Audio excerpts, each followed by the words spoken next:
So great job. Give yourself a hand, a pat on the back, have some wine, do whatever, because you have done really like the hardest and like most tedious part as far as adding up your debt and getting the number. And now that you have your magic number, I'm going to give you a couple options as to how to make that magic number disappear. So I'm going to go over a couple of options. The first option is the debt snowball method. So essentially the debt snowball method is where you're going to take your debts and you're going to list them in order from smallest to largest as far as balance. The interest rate does not matter here. So essentially if you have a credit card that's $100, you're going to start there.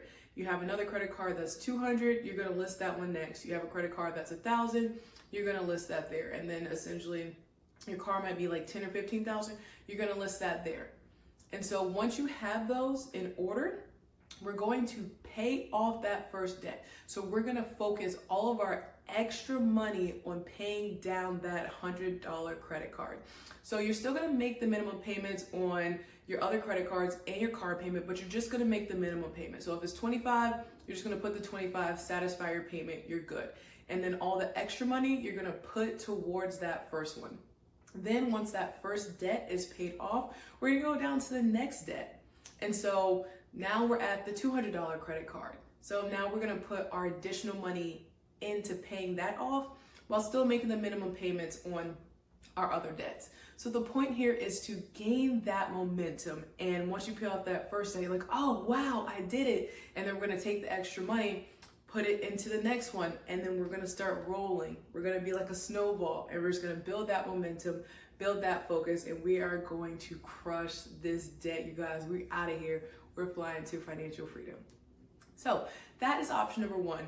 I personally use this to pay off my student loan debt, my credit card debt. It's just easier and it kind of keeps me more motivated.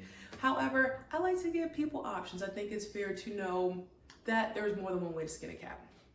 I do not condone animal abuse. It's just a saying. Okay, so the second option that you have to make your magic number disappear is called the debt avalanche. So essentially the debt avalanche is when you're going to take your balances and you're going to list them from the highest interest rate to the lower interest rate. The balance does not matter. So if you have a card that's a 25% interest rate, you're going to list that first. And then if you have another one that's 24%, that's going to be next in line. And then if you have one that's about 15%, that's next in line. And then if you have one that's say 10%, you're going to list that as well. And so from there, it's going to be similar to the debt snowball, except it's the same thing just with the interest rate. So you're going to start and get rid of the card with the highest interest rate.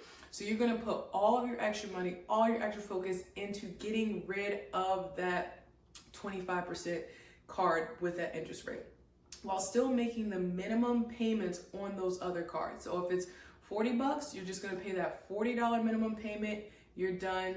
You're satisfied. Now go and start attacking the one with the highest interest rate. Now, once that's done, you're going to move down to the next card with a 24% interest rate, and you're going to start getting rid of that while still making the minimum payments on the other two cards. Essentially, with the debt avalanche, is it helps save money over time. So because you're paying less money in interest over time, it's going to help save money in the long run. This one can be a bit more tedious and a bit harder as you're starting like way higher with the interest rate and it's just like, you just want to get it down. However, it's definitely doable. I want you to take some time and figure out which one works best for you. You can try out the debt snowball, or you can try out the debt avalanche, or you can try out both and see, so play around with it, make adjustments, make tweaks as necessary, and always ask questions. I am always a click away. The Frugal Friend community is also there for you as well to answer any questions and help out.